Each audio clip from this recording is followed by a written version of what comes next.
Olá, excelente tarde para você. Seja muito bem-vindo à sua consulta com hora marcada. Consulta ao Doutor está no ar. E hoje, pessoal, a gente tem um grande desafio para falar sobre fases que são, assim, maravilhosas da nossa vida.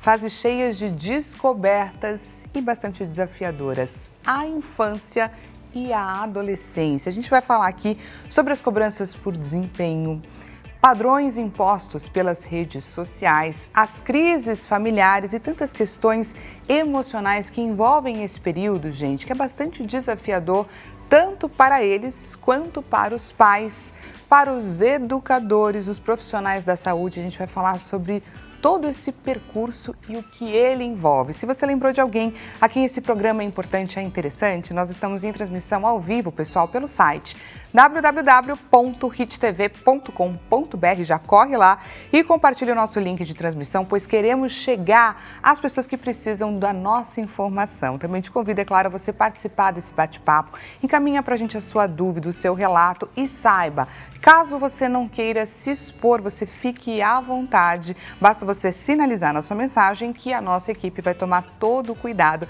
e aí a gente vai trazer o seu caso, o seu assunto aqui para o nosso bate-papo, enriquecer, é claro, a nossa conversa com a sua história sem necessariamente te expor. Você fique à vontade. Basta enviar sua mensagem pelo 0 operadora 11 3337 5886. E temos, pessoal, a nossa clássica enquete acontecendo neste exato momento lá no nosso Instagram, @consulta ao Doutor Hit TV. Este é o caminho. Diretor, coloca pra gente a nossa enquete na tela. Vamos lá, qual é o maior desafio para quem educa crianças e adolescentes hoje? Na sua opinião, lidar com a influência das redes sociais, estabelecer limites e também disciplina, manter o diálogo aberto em casa ou identificar sinais de problemas emocionais? Clica lá na alternativa que a gente vai debater sobre essa questão também. Lembrando que essa enquete é revelada só lá para o final, então você ainda tem tempo, é claro, de participar. Não deixe de colocar lá a sua opinião, combinado? Então, para a gente ter esse bate-papo, pessoal, eu já aviso que nós teremos aqui um professor e pastor e também uma psicóloga, só para você entender por onde que vai caminhar a nossa conversa hoje a respeito, é claro, das nossas crianças e também dos nossos adolescentes. Vamos conhecer então um pouco mais sobre os nossos convidados.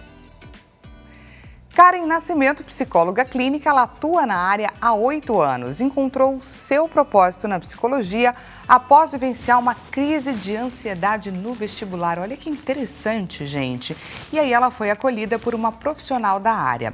Ela usa ferramentas criativas para tornar o atendimento mais leve e também eficaz, especialmente com adolescentes, público com o qual busca sempre fortalecer o vínculo e também o engajamento nas sessões. E agora a gente vai conhecer um pouco mais a respeito do Márcio Scarpellini, que é professor e pastor. Com 25 anos de profissão, ele escolheu o caminho do ensino por sempre ter gostado de estudar e também descobriu que a melhor forma de aprender ainda mais é ensinando. Seu diferencial está justamente em reconhecer que ele não sabe tudo, o que o mantém em constante evolução. Um dos principais desafios que enfrenta no dia a dia é se manter atualizado para se comunicar de forma eficaz com os alunos, acompanhando as mudanças e também as novas formas de aprendizagem. Sejam muito bem-vindos aqui no Consulta ao Doutor. Muito obrigada, Dani. Obrigado, Dani. Muito curioso isso, né? Um professor se considerar uma pessoa que não sabe de tudo e isso exatamente é o que te faz estar em constante aprendizado e também em conexão, né, com as suas crianças e com seus adolescentes. Sim, com certeza. Eu entendi isso há muito tempo e depois eu encontrei isso na literatura sobre educação e sobre aprendizagem, né?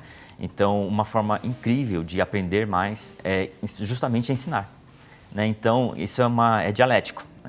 Eu sempre digo que quanto mais alguém ensina, mais deve estar aprendendo e aberto para a aprendizagem. E eu sempre sou bastante duro com isso, porque quem para de aprender deveria parar de ensinar, né? Então eu sou bastante radical nisso, porque eu entendo que para que nós possamos ensinar é necessário a gente conhecer com quem nós estamos falando, quem é o nosso aprendiz, né? E para conhecer é necessário estar aberto à aprendizagem constante.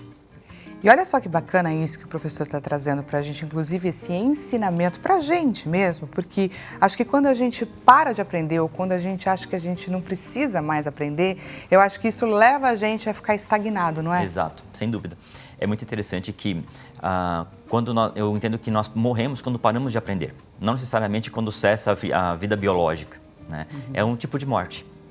É um tipo de morte. É um tipo de morte, porque nós começamos a aprender a partir do momento que nascemos. O primeiro aprendizado é respirar, engolir. Tudo isso a gente começa a aprender já no momento do nascimento e sabemos que aprendemos antes também, né? Mas quando a gente para de aprender, é como se tivéssemos morrido, né? Paramos de interagir com o meio e isso é muito triste, né? Porque quando eu acho que sei tudo, ali eu paro de aprender. É um fato, gente. É por isso que programas como Consulta Doutor são tão interessantes, porque aqui a gente se propõe a aprender com cada um dos nossos convidados, dos nossos doutores que estão dispostos a compartilhar conhecimento. Isso é muito bacana.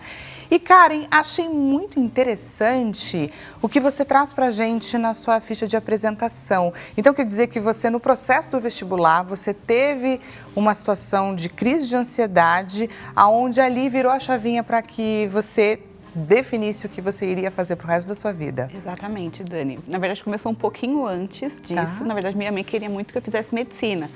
Acho que a maioria dos pais colocam essa pressão nos filhos. Exatamente. Né? Então, a gente também tem que ter um pouquinho desse cuidado. E aí, eu não me identificava com a profissão e fiquei naquela dúvida, né? O que eu vou fazer da minha vida? E eu tive uma crise de ansiedade, ali, uma crise de identidade até por um tempo.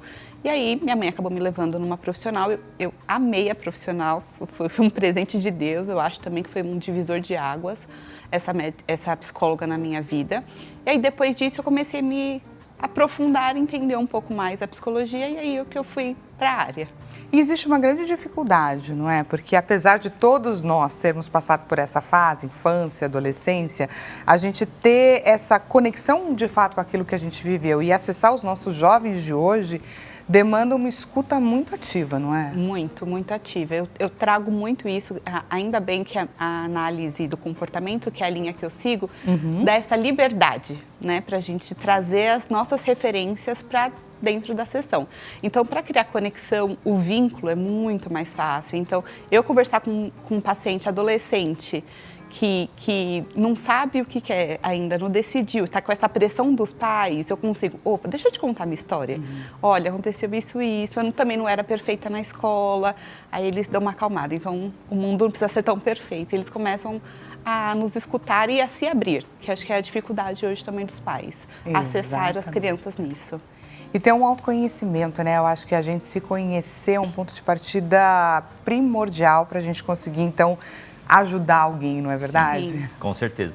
Eu brinco sempre que, de alguma forma, Deus nos fez para observar o outro. Os nossos olhos estão virados para fora. Então, olha que lindo biologicamente, nós estamos prontos para olhar ao outro. E olhar para dentro é algo que parece ser até antinatural, antibiológico, e exige um esforço muito grande. Tanto é que na Bíblia nós encontramos o salmista pedindo ajuda a Deus, para que Deus ajudasse ele a enxergar dentro dele mesmo se havia caminhos maus na alma dele, no sentimento dele. Né? Então, assim, é muito intenso quando a gente pensa que até o dia de hoje eu nunca vi o meu rosto, você nunca viu o seu rosto. O máximo que você conseguiu ver foi um reflexo no espelho. Gente, momento de silêncio. Reflexão. Porque essa foi uma fichinha, assim, que ele tenho certeza que caiu em mim, que caiu em todo mundo que está aqui acompanhando esse bate-papo. Que profundo isso, muito é um forte, fato. Né? É um fato. É uma verdade. E é legal que eu sempre digo que eu consigo dizer que tem uma couve no seu dente. Você não pode ver isso em você mesmo. Então, a convivência, né, e essa leitura do outro a partir da nossa história, esse compartilhamento de histórias é algo que abre a porta da conexão. O ambiente transforma, né? O ambiente que a gente está inserido é onde a gente se transforma. E falando um pouco sobre autoconhecimento, as pessoas ficam muito só, eu gosto disso, eu gosto daquilo, e esquecem de falar das emoções, né? Esquecem de falar de outros fatos, né? Aquilo que eu estou pensando, identificando sentimentos. Isso também faz parte do autoconhecimento. Não só gostar de preto ou não. Exatamente, isso é um fato. E, pessoal, para esse nosso bate-papo, para falar sobre infância e adolescência, é um tema extremamente amplo. Então, a gente vai ter aí alguns nortes que irão trazer, é claro, um olhar para o nosso bate-papo. E aí, então, a gente vai começar pelo primeiro foco, vamos chamar aqui de subtemas, na nossa tela. Agora a gente vai falar sobre as pressões e as expectativas na infância e na adolescência. Doutora, como que essa pressão por exemplo, pelo desempenho acadêmico, pelo comportamento ideal, tem afetado os nossos pequenos e jovens também? Porque assim, os pais, eles criam aquilo, né? Eu fui desse jeito, meu filho tem que ser e tem que ser melhor. Só que hoje a gente vive numa sociedade que as crianças, elas têm acesso a tantas coisas, então o recurso vem de tantas formas que eles se sentem perdidos. Porque eu tenho que ser a expectativa do meu pai, a expectativa das redes sociais, a expectativa do outro. Isso, infelizmente, está adoecendo as nossas crianças e os pais também não estão conseguindo enxergar isso. Porque os pais querem, eles só querem. Eu quero que meu filho seja, eu quero que meu filho faça, mas eles não entendem o caminho para fazer isso. Eles não querem olhar o ambiente da família, que muitas vezes não está tão propício assim. E eles só querem exigir, tanto da criança quanto do adolescente, né? Eu acho que na fase da infância é um pouco mais disfarçado, isso, né? Porque, tudo bem, o desenho não ficou tão bem pintado assim, né? Mas na fase dos adolescentes isso é muito mais. Porque o adolescente tem que suprir as necessidades sociais e suprir as necessidades deles. Então, a questão de imagem, de alto valor, de baixa autoestima, isso pega bastante, que aí é onde a gente vê que a raiz, estou com baixa autoestima, mas onde veio? De uma fala de um pai ou da mãe que estava lá dentro de casa, sabe? Você não é capaz, ou você não é bom o suficiente, ou na minha época eu fazia isso, então isso tudo mostra para os adolescentes aí na escola, isso barra como notas baixas, falta de autoestima, não conseguir se comunicar com o outro, entre outras coisas. Gostaria da sua visão, entender como que essa cobrança aparece no ambiente escolar, como toda essa pressão aparece por lá. É muito intensa porque ela parte da história dos próprios pais, né? Então, às vezes, os pais querem que as crianças sejam iguais a elas, como a Karen disse, ou às vezes querem que seja o avesso delas, né? Então, comigo não deu certo, eu sei o que deu errado, então quero que meu filho não passe por aquilo que eu passei. Em relação à cobrança, eu sempre brinco que a girafa tirou 0 em todas as provas de voo. Então, maravilhoso. Cada criança, cada indivíduo é um indivíduo diferente. Então, quando nós colocamos uma régua de inteligência, o que é inteligência escolar? Aquela inteligência que é esperada. Normalmente, no Brasil ainda é muito forte isso, que a inteligência esperada é a inteligência matemática ou lógica espacial. Né? Então, assim, é a criança que vai bem em matemática, em ciências, é a criança inteligente. Mas quem disse que existe apenas essa inteligência, apenas esse tipo de inteligência? É muito comum a gente ver, e eu gosto muito de olhar para os ex-alunos, né? Como estão se saindo hoje os alunos que se formaram há 10 anos atrás, há 15, há 20 anos atrás. Legal. É interessante que a turma do fundão, às vezes, está contratando a turma da frente. Então, a turma do fundão tinha uma inteligência comunicativa, né, comunicacional, muito intensa, pessoas que lideravam, percebem alguns fatores importantes na vida adulta, né, e que muitas vezes são desprezados, menosprezados e até oprimidos no ambiente escolar. Então, aquela criança que fala muito, qual será que é a inteligência dela? Talvez ela não tenha uma inteligência matemática ampla, grande, mas ela tem uma inteligência social interessante. Ela consegue fazer uma leitura de quem é o outro, de uma forma mais profunda do que aquele que é bom em matemática. Né? Então, um grande problema na escola é nós conseguirmos enxergar as diferentes inteligências nas crianças e conseguir medir isso, porque o nosso sistema escolar ainda privilegia alguns tipos específicos de inteligência. Eu ia perguntar exatamente isso, se é papel do professor identificar e reconhecer e mostrar para a criança que ela tem esses pontos positivos, que ela não deve necessariamente se comparar com a amiguinha do lado, que se destaca de outra forma. Sim, com certeza.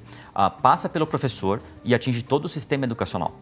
Né? Porque não basta que o professor incentive a criança a reconhecer suas próprias habilidades, competências, mas como nós vamos medir esse aluno? Legal, ele é muito comunicativo de forma oral, mas como que isso é levado para a avaliação e para depois o vestibular? O nosso vestibular não avalia a oralidade, por exemplo. Então, passa pelo professor. O professor é um ponto extremamente importante, é uma figura de autoridade relevante. Você lembra da sua professora do primeiro ano? Todos nós lembramos. Com certeza. Né? A gente não conta o tempo que faz, mas a gente lembra da Rafa. Mas é uma figura de autoridade muito importante, uma referência muito importante. Né? Se formos buscar no nosso histórico escolar, muitos dos nossos professores, muitas influências nos trouxeram até aqui, de forma objetiva, não só subjetiva. Né? Então, passa pelo professor, sim, e o professor saber valorizar as capacidades individuais dos alunos é muito importante e é um ponto muito interessante que você falou, que é a régua, é a comparação. Então, o grande ponto é não ter uma régua que limite ou que compare um a um, né? Mas valorizar as competências individuais de cada aluno. Infelizmente, o nosso sistema de educação está defasado, né? Porque é isso que o Márcio falou, complementando, né, que ele falou. Cada criança é um indivíduo, cada criança tem um comportamento, tem um ambiente familiar. Então, como que a escola ainda, o sistema educacional ainda se fecha a fazer a prova em 40 minutos e todo mundo tem que tirar no mínimo 5, 5,5, 6 para passar de ano? Né? Então, o sistema educacional está muito defasado do nosso país. Isso deveria ser levado em consideração. Por exemplo, o esporte. Quem é bom no esporte? Por que isso não é como, por exemplo, fora do nosso país, que isso é um diferencial para você entrar numa faculdade? Por que no nosso país não é assim? Uma pessoa que tem uma banda, como também é fora do país, é valorizado. Então, a gente deveria valorizar essas coisas, que muitas vezes os pais também vêm em casa, muitas vezes abafam, porque você precisa estar numa régua, né, no socialmente aceito, e coloca todo mundo no mesmo nicho. Todo mundo tem que ser bom em português, matemática, história, geografia, e tem gente que não. Eu não era a excelente em matemática. E hoje eu falo, ainda bem que eu sou psicóloga, porque se eu tivesse para engenharia, não daria certo. Eu dei cada trabalho, mas eu tive, de fato, professores que souberam olhar que em determinadas matérias eu não tinha a menor afinidade e que em outras eu me saía melhor e tudo mais. Alguns souberam, mas nem todos. Nem todos. Por quê? Porque todo mundo tem que estar ali no 5,5, 6 para passar de ano. Então, a sala inteira tem que estar. Aí a conta passa a ser essa. Infelizmente. E a referência passa a ser essa, o que é péssimo, porque princípios de linguística, de matemática, etc., são fundamentais para qualquer ramo, para qualquer profissão. Então é importante que nós saibamos que eu não estou aqui tentando minimizar a importância das disciplinas tradicionais, acadêmicas, não é isso. Mas é saber lidar com isso de uma forma sadia, adequada e que colabore para que esse aluno, para que essa criança, futuro profissional, enfim, tenha um bom desempenho individual, coletivo e profissional. Quais são os sinais de alerta que os pais precisam ficar atentos para identificar dentro de casa essas questões, essas pressões a que eles estão sujeitos? Muitos sinais de alerta. Acho que principalmente quando a criança tem um padrão. Porque todo mundo tem um padrão, né? Acho que você tem um, eu tenho outro, o Márcio tem outro. E a nossa família conhece a gente perfeitamente. Qualquer sinal que a criança mudou, isso já é um sinal de alerta. Por exemplo, se é uma criança muito comunicativa, de repente a criança está isolada, ficando no quarto, isso é um sinal de alerta. A criança que nunca foi ruim, nunca foi... Né, nunca baixo desempenho, né? Baixo desempenho, começou a ter. Então, começou a fazer... ter palavras de comparação. Porque a minha amiga tirou 7 e ganhou não sei o quê. E os pais não estão olhando para isso, então são esses pequenos, grandes sinais que as crianças dão. Além de alimentação, sono, distorção, né, do sono, a distorção na questão da alimentação. E essas pequenas, grandes mudanças no comportamento da criança dentro de casa e em relação com o outro também. Então, se é uma criança que está ficando muito isolada, que não quer participar dos eventos sociais, que não quer sair de casa, ou que não quer ir para a escola, não tem vontade de ir para a escola, são sinais de alerta. E tem uma questão que, assim, aqui a gente está falando muito para os papais ficarem atentos e perceberem mudanças de comportamentos, mas nem todos os pais, não é, professor, estão tão próximos, tão conectados numa vida como muita gente leva hoje em dia, que tem tido que trabalhar em diversos turnos, enfim, isso é um problema, não é, professor? É um problema. Como que a escola lida com essa questão entre pais, a escola, né, a instituição de ensino, os professores e os alunos? Eu vou abrir o coração. Por favor, desabafe com a diretor de gente. escola. Infelizmente, a vida é muito corrida. Em uma cidade como São Paulo, pai e mãe trabalham, às vezes tem pouco tempo para ficar com a criança. E nós, educadores, professores, passamos um tempo considerável com as crianças no ambiente escolar. E temos uma troca intensa. Então, é triste, mas é uma realidade que muitas vezes nós conhecemos as crianças até melhor em alguns aspectos do que a própria família. Né? Então, aqui não estou, pelo amor, por favor, competindo com pais, mas é uma questão prática. E nem né? condenando. E nem condenando, por favor, porque assim, nós entendemos que a dinâmica é muito corrida e é assim para todo mundo. Às vezes eu falo isso como um profissional da educação, mas como pai também tenho pouco tempo com os meus filhos. Né? Então, a vida é muito corrida para todos.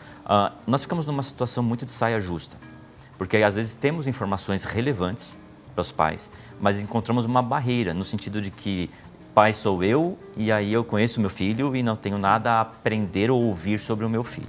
Então, frase clássica, né, de mãe, minha filha não mente, meu filho não mente. Essa é frase clássica. Clássica. E aí você senta, respira, como eu vou dizer que essa menina está mentindo?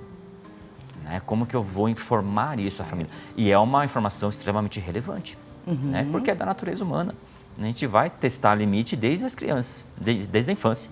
Né? Exatamente. Então, nós ficamos muitas vezes numa saia justa e aí um pedido que nós fazemos às famílias é assim, vamos estabelecer trocas.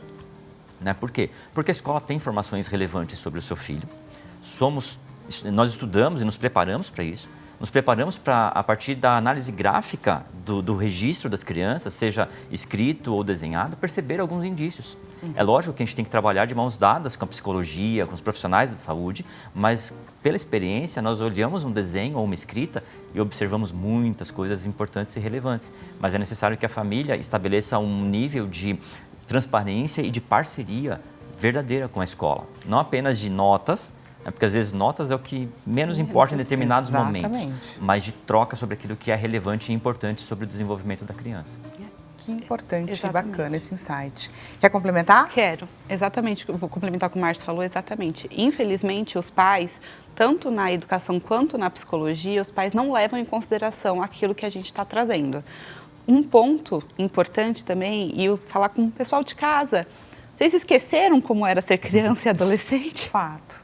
Vocês nunca mentiram, vocês nunca omitiram uma informação dos pais. Então, por que não levar em consideração? Por que não confiar? Se você colocou seu filho numa escola, confie naquele profissional, ele está te falando uma situação. Por que os pais têm essa resistência? E aí também tem uma questão, né, que é o pai aceitar que ele está falhando. É os pais aceitarem que eles não estão tendo tempo. Então, bate com isso. Então, a culpa. A culpa, exatamente. Então, na hora que a escola ou a psicóloga chamam para uma conversa, os pais ficam estáticos, porque, putz, me descobriu, né? Não estou sendo um bom pai como eu achei que eu fosse ser. A gente fala que quando nasce uma criança, nasce uma culpa. Não necessariamente uma mãe. Né? Então, e é natural, todos nós queremos ser os melhores pais para os nossos filhos. Né? É natural. Mas também tem que ser natural pedir ajudas. Né? Exato. Pedir ajudas naquilo, porque ninguém precisa saber tudo. A gente não nasceu perfeito, né? A gente contrata profissionais justamente para nos ajudar. Né? E assim, mesmo que você lê, que você procure, que você converse com diversas pessoas, cada situação que você vai passar na sua vida com o seu filho é única. Então, você vai aprender com ele naquele momento e vai dar, obviamente, o melhor de si. Com certeza. Sim. Vão ter escolhas que poderiam ter sido melhores? Obviamente, isso sempre na nossa vida, mas o importante é você estar sempre ali conectado com ele, tentando entender de que forma que você pode ajudá-lo. Recebemos, pessoal, uma perguntinha da nossa audiência, a Rebeca Garcia, de Belo Horizonte. Rebeca, seja muito bem-vinda à sua consulta. Amando acompanhar o bate-papo, muito obrigada, a gente fica muito feliz, não é? Com certeza. Minha neta está se preparando para o vestibular. Como ajudá-la nesta fase? O que a gente pode trazer de ajuda para a Rebeca? Como quem já passou e, inclusive, viveu um momento aí bastante difícil e desafiador. Eu acho que a primeira coisa é ter o apoio da família, não ter a pressão por passar no vestibular X ou vestibular Y. Se ela está na fase, então ela deve ter o quê? 17, 18 anos, ela é muito nova ainda, né? É tão difícil a gente ter que decidir a nossa vida tão com 18 cedo. anos. Eu comparo muito com a primeira cena do B-Movie, lembra do filminho? Do filme da Da Belinha. Belinha. Ela entra no carrinho no primeiro dia na fábrica com outro funcionário, amigo dele, fala, não, agora você vai decidir o que você vai fazer para sempre. Ele olha assim, desesperado, não, como assim? Agora eu tenho que decidir o que eu vou fazer para sempre. E muitas vezes o adolescente se encara nessa mesma situação, né? E isso vai contra o que nós estamos estudando hoje, em termos de vida profissional. A geração de 17, 18 anos provavelmente terá 3, 4 profissões, não aplicações da profissão. Então, a psicóloga, por exemplo, ela pode ser uma psicóloga clínica, né, ou não, outras trabalhar em outras áreas. Não, a gente está dizendo que esses jovens poderão ter 3 ou 4 profissões diferentes, sendo que algumas delas podem não existir hoje ainda. Nossa! Que Olha o coisa. bug na nossa Tá cabeça aqui, fácil. a gente pensando 4 profissões que podem inclusive não existir, meu Deus. Que coisa. Então, voltando à pergunta da Rebeca, né? Isso, Rebeca. Então, primeiro, esse apoio dos pais, entender que eles são muito jovens, eles não precisam passar no vestibular. Então, vamos um dia de cada vez, aos poucos. Segundo, ter um ambiente para o adolescente estudar. Né? Então, eu sei que muitas vezes nas casas brasileiras não tem como ter um quarto, ou a cozinha, ou o espaço de estudo. Mas seria interessante que neste momento, não é que a casa vai se transformar, mas neste momento entender que ele precisa de um espacinho para ele. Uma porque é o conforto dele e outra porque ele não vai ter as distrações de fora, né? Criar uma rotina de estudo, estar bem alimentado, dormir bem, ter momentos de lazer, tudo isso é importante para passar no vestibular. Exatamente, transformar esse entorno, né? Favorecer Exatamente. esse estudo. Não só o adolescente sim, mas toda a família tem que trabalhar junto. Exato. Porque senão nós somos polvos, né? A gente tem que ter vários bracinhos, não adianta só um querer que a criança, o adolescente no caso, passar no vestibular. Todo o entorno também tem que ajudá-lo. Quer complementar? Sim, na verdade, só reforçando esses pontos, né? Porque a Karen cobriu todos os que são realmente importantes, né? Lembrando que o preparo começa muito tempo antes, né? Então, o ensino básico ele é fundamental para que quando o aluno, o adolescente, jovem, chegue na época do pré-vestibular, ele não tenha que aprender coisas do zero. Né? Então é importante já ter isso em mente desde o começo da vida escolar, mas aí no momento é realmente ter cuidado com esses pequenos pontos, alimentação, sono. Infelizmente a gente trata com muita criança diagnosticada com déficit de atenção hoje em dia, mas às vezes você tem um problema comportamental, a criança não dorme. Qualquer um de nós, se não dormirmos, a gente vai ter uma baixa no nosso nível de atenção, né? Então estudar durante o dia, né? Adianta pouco virar à noite estudando, né? Porque a noite foi feita para dormir, né? Estudar é durante o dia. Às vezes a cor da luz dentro do quarto. Estudar é bom com luz branca, não com luz amarela. A luz amarela vai dar sono. Entende? Então, pequenos detalhes e principalmente o silêncio, o ambiente adequado, sentar ali, organizar o mise en place da aprendizagem e ter essa colaboração e o afeto e da família. Olha, nós estamos aqui com você, estamos juntos, né?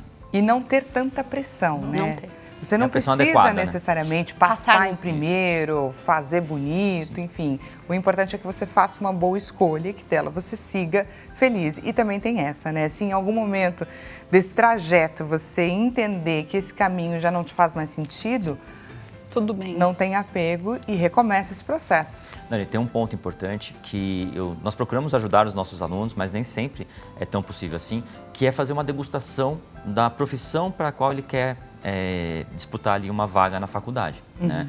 Como? Por exemplo, através de programas de visitação nas faculdades. Tá. Uma vez eu levei um grupo de alunos de terceiro médio e tinha uma aluna nossa que tinha certeza que seria veterinária, porque ela amava os bichinhos. Quando ela entrou no laboratório, Todos. Quando ela entrou no laboratório, sentiu o cheiro de éter e ela desmaiou. Quando ela acordou, ela começou a vomitar.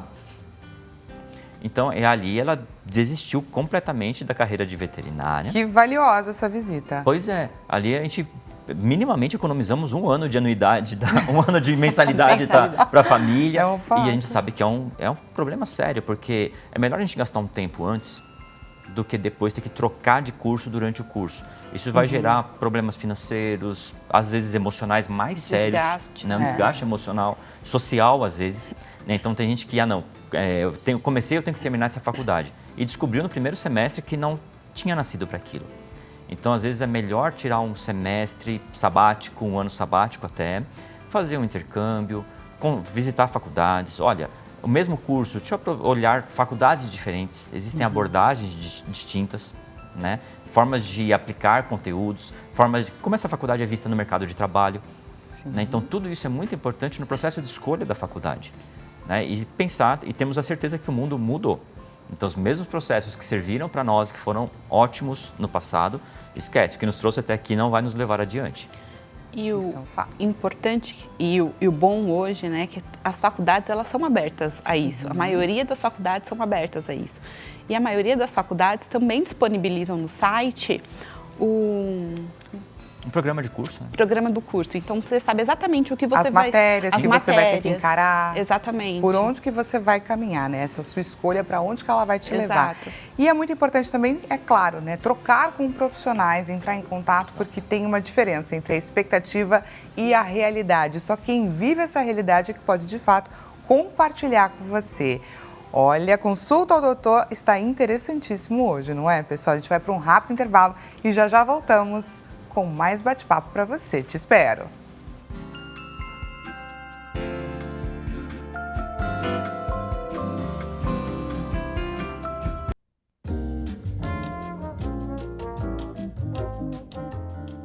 Seja bem-vindo mais uma vez. Consulta ao Doutor está de volta. Caso você tenha acabado de chegar, pessoal, o bate-papo está acontecendo hoje. Estamos olhando para as nossas crianças e para os nossos adolescentes, diversos desafios que eles enfrentam, as pressões, pressões por desempenho, as questões familiares estão sendo também abordadas aqui no nosso bate-papo, que está recheadíssimo. Caso você tenha acabado de chegar nesse instante, se você lembrou de alguém a quem essa nossa conversa é importante, é interessante, estamos em transmissão ao vivo pelo site www.hittv.com.br. Já corre lá e compartilha o nosso link de transmissão, pois só temos mais um bloco, pessoal. Também te convido a você participar do nosso bate-papo, da nossa conversa, encaminha pra gente a sua dúvida ou seu relato pelo 0 operadora 11 3337 5886. E temos a nossa clássica enquete também, seus minutos finais, acontecendo lá no nosso Instagram, @consulta ao Doutor Hit TV. Diretor, coloca pra gente a nossa enquete na tela. Olha só, qual é o maior desafio para quem educa crianças e adolescentes hoje em dia? Lidar com a influência das redes sociais, estabelecer limites e também disciplina, manter um diálogo aberto em casa ou identificar sinais de problemas emocionais. Clica lá na alternativa que a gente vai trazer, é claro, esse conhecimento para você. O que você considera aí o maior desafio para quem educa crianças e jovens hoje em dia? Para você que chegou agora, o bate-papo interessantíssimo está acontecendo, gente, com o pastor e também professor Márcio Scapellini e com a psicóloga clínica Karen Nascimento. Aproveito para agradecê-los mais uma vez. Obrigada, Dani. Então, nós estávamos aí passando por alguns tópicos. Vamos ao nosso próximo tópico que vai permear aqui o nosso bate-papo na nossa tela. Então, vamos lá olhar qual que é o nosso próximo assunto: limites e disciplina. Este assunto é polêmico, não é? Queria entender, porque assim, educar é uma viagem, não é? E muitas vezes a gente quer fazer com amor, mas a gente precisa, às vezes, ter uma certa firmeza. Então, eu queria entender um pouco sobre esse desafio dos pais e também dos educadores. Por onde caminha tudo isso, pastor e professor? Bom, é um tema muito amplo, né? E por ser amplo, não dá para a gente ter a pretensão de cobrir todos os itens, né? Mas precisamos entender que educar é um processo que vai levar tempo, e tempo aqui eu não estou dizendo só o tempo de vida, mas tempo de intencionalidade. Então, educar não é só alimentar. Alimentar é importante. Educar é colocar informações dentro, é formar, não deformar. Então, é dar uma forma a esse indivíduo. E nos tempos que nós vivemos hoje, isso tem se tornado um desafio muito grande, talvez até inédito. Por quê? Existe um historiador israelense que ele definiu que nós somos a primeira geração que não sabemos necessariamente o que ensinar aos nossos filhos, à nossa próxima geração. Porque até tempos atrás, ser advogado, médico, engenheiro era sinal de sucesso, né? Então, vou formar meu filho para isso e está tudo certo. E hoje? Como funciona? E hoje que meu filho vem me falar de uma tecnologia que eu não faço a menor ideia do que ele está dizendo. Antigamente, o vô ensinava a fazer uma extensão elétrica, a pregar um prego e ok, esses eram conhecimentos válidos. Mas hoje nós estamos diante de uma realidade tecnológica que desafia pais, educadores. A gente não sabe nem quais são as profissões que vão existir num futuro não muito distante. Exatamente. E quais as habilidades serão necessárias para essas profissões, para encarar essas profissões. Então, qual a nossa lição de casa aqui? Preparar o indivíduo enquanto ser humano. Porque isso não vai sair de moda, não vai deixar de ser necessário, né? Então, o indivíduo que conhece a si mesmo, conhece suas habilidades, conhece seus pontos fortes, seus pontos a serem desenvolvidos, está apto, portanto, a conhecer o outro. Então, eu sei que eu sou um universo enorme, eu em mim mesmo. Mas aí eu reconheço que o outro também é um universo enorme nele mesmo. E estou pronto a dialogar com isso. Então, o desenvolvimento dessas habilidades humanas, que nos tornam realmente humanas, são urgências na formação hoje de crianças. Tanto para educadores quanto para pais que estão ensinando, educando seus filhos. Então, um desafio, educar para ser humano. Haja jogo de cintura, não é? Muito, muito. Qual é a diferença entre autoridade e autoritarismo? Acho que a autoridade a gente tem que vir com respeito. É assim que o autoritarismo é muito seguir as regras. Eu mando, ou aqui é minha casa e aqui são as minhas regras. Não estamos falando que não tenha que ter esse tipo de disciplina, de limite, não é isso. Mas colocar um limite para que a criança te respeite e não tenha medo de você. Essa é a maior diferença. E hoje os pais estão com medo de frustrar, de colocar limites, porque eles não querem que a criança sofra. E isso está deformando as nossas crianças, emocionalmente falando, obviamente. Né? Isso vem por quê? É numa tentativa de não repetir os erros dos próprios pais? Quero fazer diferente? Não quero decepcionar meus filhos? O que permeia essa escolha dos pais hoje em dia? Eu acho que a nossa sociedade hoje está muito politicamente correta, então algumas formas de disciplina hoje não são aceitas. E a gente não está falando de agressão, a gente está falando de castigo, a gente está falando de disciplina. Isso muitas vezes na sociedade não é mais aceito. Então, além dos pais terem que ser bons pais, eles não querem repetir o passado, né, dos pais dele, porque sofreram e a gente sofre realmente, e também querem a expectativa da sociedade, que eu não posso fazer isso. Então, os pais também se veem num misto de informações, num misto de como agir, porque os pais também não sabem hoje mais como agir. Os pais hoje não sabem mais como falar, o que fazer para o filho. Então, tem muito isso, o não repetir o passado e o que a sociedade coloca como você também não pode fazer. Só que, por exemplo, essa dificuldade dos pais não pode levar a sociedade a impor os limites que os pais não colocaram? Sim. E isso não pode vir a ser ainda mais cruel? Com certeza. Na verdade, vira uma bola de neve. Exato. Por quê? Primeiro, nosso tema, né, educação e disciplina. Né? Disciplina acabou absorvendo um significado de castigo, né? Castigo físico, muitas vezes, aplicar a disciplina. Mas quando a gente pensa em um atleta que tem disciplina, em alguém que é disciplinado, o que nós esperamos dele? Que ele levanta cedo, que ele come bem e adequadamente, que ele treina bastante. Isso é disciplina. Disciplina é fazer aquilo que tem que ser feito quando tem que ser feito. E a falta desses referenciais, eles vão causar muito sofrimento na criança. Sim. A criança precisa de disciplina no sentido de referenciais. Regras no sentido de referenciais. Né? É muito comum a gente ver quando estão reasfaltando alguma avenida e tiram as marcações. Parece que as pessoas não sabem mais dirigir, não é isso? Né? Então, a avenida que cabe em 3, 4 faixas ali de rolamento, todo mundo perdido, porque faltam os referenciais, né? Então, devemos olhar as disciplinas e as regras como referenciais, né? E um segundo ponto, e aí mais como pastor do que como ensinador, que está junto e é praticamente a mesma coisa, tem uma questão muito interessante. Onde você vê regras muito rígidas, provavelmente terá relacionamentos muito frágeis. Olha. Ok? Então, quando regras são muito necessárias, provavelmente existe um contexto de relacionamento frágil. Por que isso? Se eu tenho relacionamentos fortes, intensos, né, fortes mesmo, bem estabelecidos, uma criança não é obrigada a mentir para a mãe, para o pai, para esconder alguma coisa. Porque o relacionamento é forte, eu tenho um apoio, eu sei que eu posso contar, eu sei que vai me entender e eu posso errar. Então, eu posso chegar em casa e falar, mãe, errei, pai, errei, está aqui. O relacionamento é forte. E ok, o que vamos fazer então com esse erro? E perceba que isso é construído ao longo da vida. Isso não é algo que chega-se hoje, meu filho com 15, 18, 16, 14 anos, e vamos fazer uma reunião e fazer relacionamento. Não é assim que funciona. Esquece. Não tem um botão, uma chave para virar. Isso constrói-se desde a infância. É muito interessante que as crianças dizem sempre, né? Ele quebrou um brinquedo. A criança chega e fala, quebrou. Criança de 2 aninhos.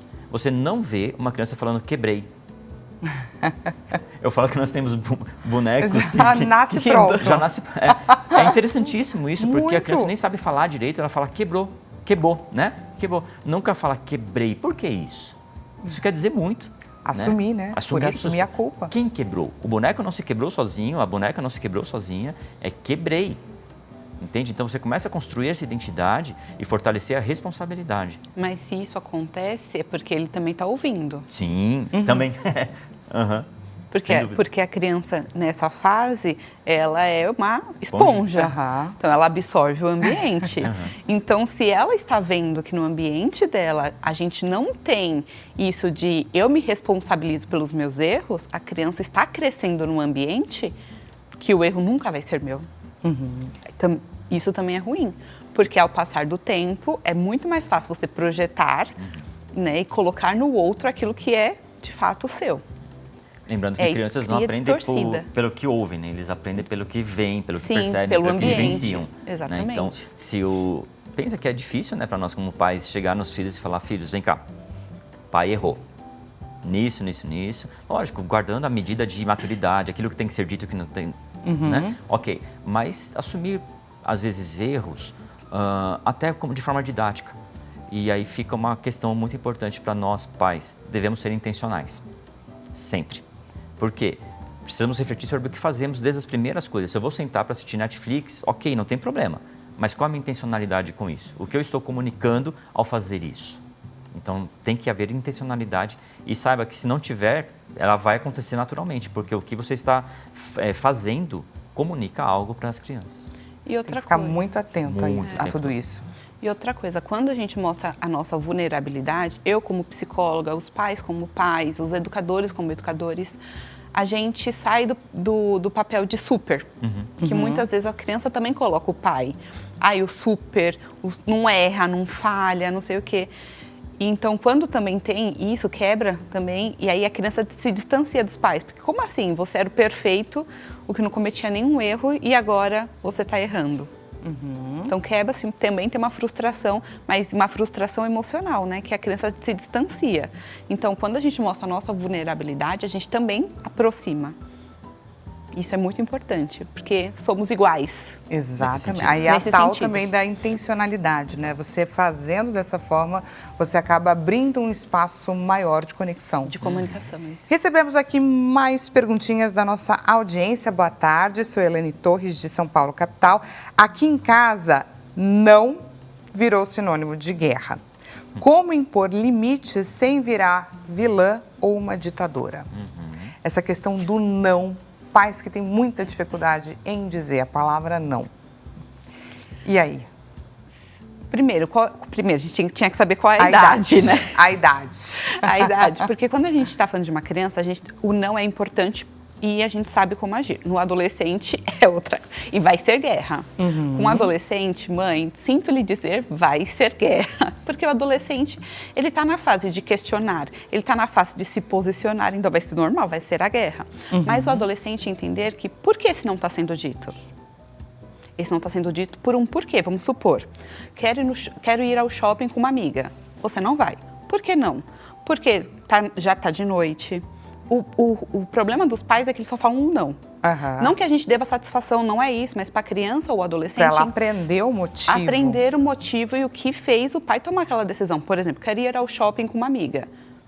Não vai, por quê? Porque está de noite, porque eu não conheço essa amiga. Como é que você vai? Vai de Uber? Ou eu vou te levar? Não conheço os pais. Então, tem todo um repertório que os pais precisam comunicar ao adolescente para ele entender. Vai continuar sendo guerra? Sim, mas ele tem que entender. Não por causa disso. E a criança, da mesma forma, é que de uma forma um pouco mais didática, né? Porque vai quebrar, tá, mas qual a consequência de quebrar esse vaso? Ele custa dinheiro, não vai mais estar ornando com a mesa aqui de casa, vai poder machucar o pé. Então, o não tem que ser dito, independente da consequência. E, claro, a criança e o adolescente entenderem que não respeitar o não geram consequências, tanto sociais quanto emocionais. Tudo é relacionamento. Né? Então, antigamente tinha um programa infantil que dizia, né, porque sim não é resposta. Né? Porque não também não é resposta. Não porque não. Né? Então, a construção desse relacionamento ela tem que ser criada com base na confiabilidade. Então, voltando na pergunta, né, entre autoritarismo e autoridade, quem tem autoridade?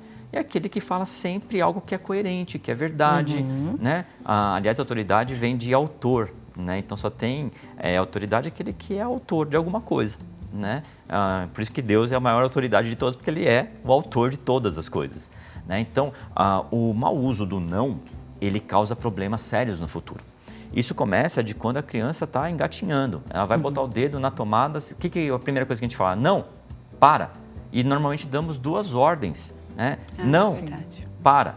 Entende? Então, assim, a gente precisa pensar também em sermos intencionais naquilo que fazemos. Não são importantíssimos, mas eu procuro transformar no não em uma orientação. Né? Então, substituir isso também pode ser uma ferramenta interessante. Como que a escola lida com a falta de nãos dentro de casa? E aí é uma linha tão difícil, eu imagino. É uma linha terrível, porque a falta de nãos em casa vai causar consequências e talvez a primeira consequência social impactante é na escola. Então, a escola tem um problema muito grande com a falta de nãos em casa. E, infelizmente, e aqui eu vou tocar num ponto muito delicado e importante da atualidade, muitos diagnósticos são faltas de nãos. Tá? Não estou dizendo que a gente não tem um aumento visível e real de transtornos e, enfim, questões mais específicas de necessidades especiais cognitivos até em crianças. Aumentou. Ponto, isso é um fato. Mas também aumentou a flexibilidade e a falta de limites, tá? A partir da família. E aí, quando a criança sai, isso aconteceu muito também depois da pandemia, né? Então, a criança era a única, né? Ou dividia ali com o irmãozinho, irmãzinha em casa, mas eram os únicos disputando o mesmo espaço, né? Estavam ali fazendo sua lição de casa, enfim, assistindo aula, chegava a bolachinha, podia parar e ir ao banheiro na hora que quisesse. Quando você volta essa criança para um ambiente coletivo, em que ela tem que respeitar limites pela coletividade, nós tivemos embates muito difíceis e alguns continuam até hoje. Ainda não conseguimos nos recuperar coletivamente da complexidade do período de pandemia. Por quê? Pegou crianças em momentos de alfabetização, de educação infantil, e essas crianças estão hoje com seus 8, 9 aninhos e consequências daquele período, né, estão impactando o comportamento e o desempenho dessas crianças em ambiente escolar. Então, é um problema para nós muito grande e nós precisamos da ajuda da família, da colaboração da família, porque existem nãos que são de competência da família. E que a gente pode trazer de dicas para os papais e as mamães que estão nos assistindo agora nesse momento? Como que eles conseguem se fortalecer e entender que isso é por amor? Esses nãos precisam ser ditos. Aproveitando esse gancho, muitas vezes também dizer o óbvio. Porque o óbvio também precisa ser dito, assim como o não. Mas pegando o que o Márcio está falando também, é isso. É os pais estarem fortes no relacionamento deles, dentro de casa. Não importa, mas precisa estar o relacionamento. Então, vai assistir Netflix, vamos estar todos juntos, sem celular? Vamos deixar o celular de lado? Por quê? Porque isso a gente cria relação. E o relacionamento é muito importante porque a criança também vai se sentir segura naquele ambiente. Então, a primeira dica é deixa o celular. Chegou em casa? Todo mundo? Vamos viver a casa? Vamos deixar as tecnologias de lado nos horários principal ali? E principalmente os pais terem o autoconhecimento de que agora vocês estão no papéis de pais. Vocês não são amigos. Amigo, pai é uma coisa, que ali no momento a gente precisa. Mas a principal dica é, pais, olhem para si. Sejam pais. Sejam pais. Olhem para si, como vocês eram na adolescência. Né? Lembrem da infância, da adolescência de vocês. Reestruturem vocês como ser humano. Tenham um tempo com esse filho, com essa filha, porque as coisas vão começar a caminhar de uma forma não mais leve, mas um pouco mais fluida. Por quê? Porque a gente precisa dessa comunicação. E a comunicação hoje é é o mais importante. Desafio. A gente vê isso em relacionamento amoroso, na escola, por exemplo, como o Márcio disse, as crianças hoje não estão sabendo nem se comunicar na escola, né? Então, assim, a comunicação, a gente vai para todos os ambientes. Então, assim, a principal dica, converse. A chave é a conversa. É a conversa. Não adianta, por quê?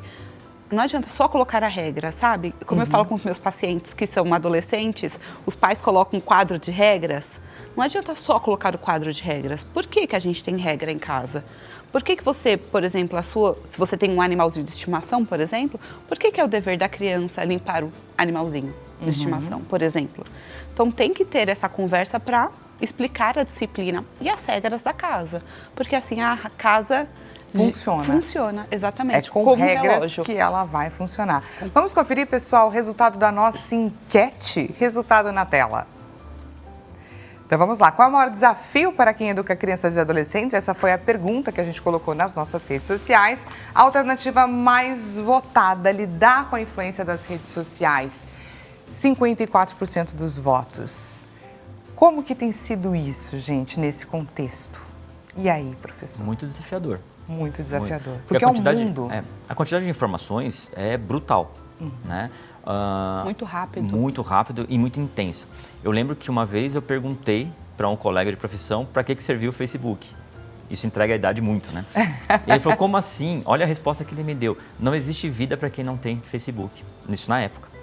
Aquilo me impactou muito, de forma muito intensa. E a gente brinca hoje que é isso, né? Se você vai para academia e não posta, não funciona. Se você come e não posta, foi, se você não foi, valeu. né? Então a influência das redes sociais, ela tem sido muito intensa e muito rápida. E é muito interessante que nichos e faixas etárias dialogam melhor com determinadas redes sociais, né? E é muito interessante porque as crianças às vezes teve um movimento das crianças voltando pro Twitter. Não, pro Twitter. Por quê? Porque os pais saíram do Twitter. Teve um momento em que os pais tinham saído do Twitter. Gente. E as crianças estavam voltando pro Twitter porque os pais não estavam lá. Ali eles não estão. Exato. Ali não tem um olhar do pai. Hoje é muito comum, fica a dica, viu, pais? Seu filho ou sua filha provavelmente tem um perfil PVD, que é o perfil privado. Olha isso. Então ela tem um perfil ali bonitinho, que tá vovô, titia, que tá tudo certo no mundo. Mas tem provavelmente o PVD. O Dix. Dix. Dix. Pois é, que é onde só algumas pessoas estão, papai e mamãe não estão. Só os amigos. Só os amigos. E alguns amigos.